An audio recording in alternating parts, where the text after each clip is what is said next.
We visited Frito-Lay to find out what the Semi's interior looks like, and how it drives and charges. Tesla fans with ruffled feathers over perpetually delayed products can finally lay off the brand. After much waiting, only 4 years late, the electric Tesla Semi's first customer, PepsiCo, has taken delivery of its first examples of the big rig. The beverage and snack food conglomerate's Frito-Lay division will take center stage in the company's Tesla truck rollout plans at its Modesto, California, factory and distribution center, so we visited the upgraded 80-acre zero-emissions facility to experience the Tesla Semi firsthand and talk to its drivers about what it's like to drive. Frito-Lay's 15 new Tesla Semis made their debut at an event celebrating the Modesto factory's transformation into a zero-emissions pilot project for Pepsi as it aims to achieve zero emissions across its operations by 2040. The revamped facility is massive, 500,000 square feet dedicated to turning potatoes and corn into Lay's, Ruffles, Doritos, Cheetos, and Fritos chips, powered by a massive on-site solar facility and local renewable energy projects, both backed by 2.7 megawatt-hours of on-site battery storage. Helping the factory distribute its snacks throughout the American West are 3 electric BYD 8Y yard tractors, 6 Peterbilt 220EV electric box trucks for local last-mile deliveries, 38 natural gas-powered Volvo VNL trucks for long-distance slogs, and of course, 6, and counting, Tesla Semis, used for out and back trips across the region. Although Tesla is famously, and sometimes annoyingly, secretive about sharing its vehicle specs, we were able to gather a few details from Frito-Lay, its drivers, and Tesla representatives. The Tesla Semi's powertrain is as good a place as any to start. Making 3 times the power of the average diesel Semi, according to a media-trained Tesla rep, the electric Tesla Semi effectively sports a lightly modified Model S Plaid tri-motor powertrain spun around backward. The Model S's front motor drives the Semi's rear axle, functioning as the highway drive unit, while the Plaid's dual rear motors are mounted on the Semi's middle axle. These motors feature a Rivian-like clutch, allowing them to be used for acceleration and to decouple once at speed for improved efficiency. Considering the best-selling Semi in the US, the Freightliner Cascadia, sports 350 horsepower in its basic form and that 3 times that figure is 1,050, we're fairly confident in saying the Semi matches the Model S and Model X Plaid's 1,020 horsepower, and possibly its 1,050 pounds-to-foot of torque, as well. The out and backs are crucial because at the moment there are few places to charge an electric Tesla Semi.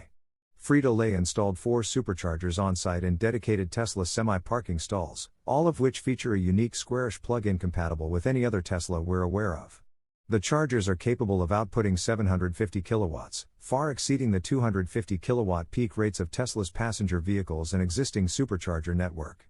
That, says Frito-Lay, is good enough to charge its fleet of Tesla Semis from nearly empty to 70% in about a half hour, good for 400 miles, and to 100% in about 90 minutes. Interestingly, the 4 Tesla chargers are positioned in such a way that the Semis must unhitch their trailers and back in to plug into each one's charge port, which is located on the driver's side, just forward of the middle axle.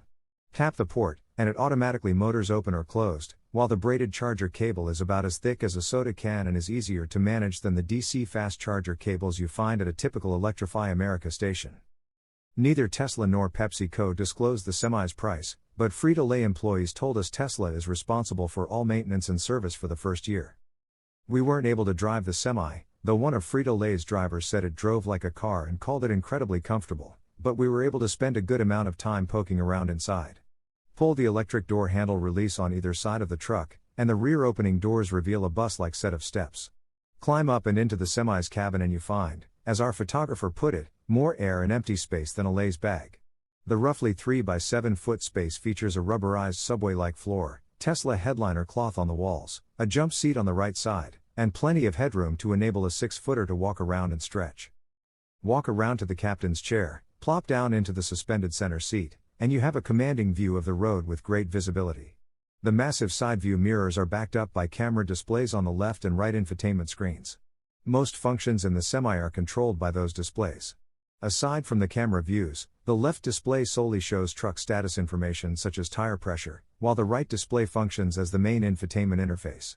It features suspension settings, trailer hitch controls, HVAC functions, including the seat heater settings, navigation, trip functions, and a host of apps, such as Spotify and karaoke. You can see every screen in the Tesla Semi in our photo gallery. There are quite a few. Notably absent, though, is a dedicated software suite for Frito-Lay drivers, such as what Rivian offers for Amazon drivers in its EDV Prime van, and bright drop offers on the Zevo 600 for FedEx drivers. Instead, the drivers use the Tesla app on their phones as a key and rely on a PepsiCo supplied portable tablet kept in the storage cubby on the cabin's right side, next to 2 wireless phone chargers, cup holders, and switches for the hazards, parking brake, and trailer brake air supply. Those latter 3 switches are some of the cabin's few physical controls. They're joined by some steering wheel rockers, an automatic gear selector and windshield wipers.